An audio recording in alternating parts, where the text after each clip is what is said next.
In this video, we'll show you how to attach the handles to your GE Appliances top freezer refrigerator. To complete this task, you will need a Phillips head screwdriver. GE Appliances has two different types of handles for top mount refrigerators: stainless steel handles and plastic mount handles. Installation is slightly different depending on which handle your refrigerator has.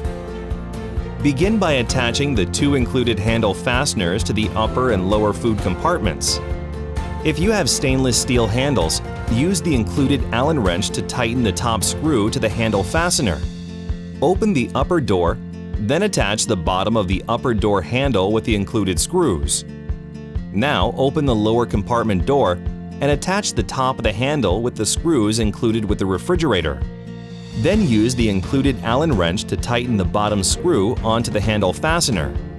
If your refrigerator has plastic handles, open the upper door and attach the handle by sliding it into the handle fastener.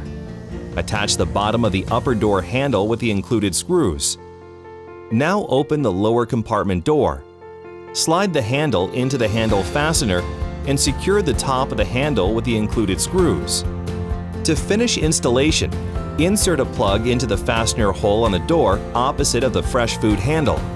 Then remove the backing on the GE Appliances badge and carefully place this badge over the freezer door's fastener hole.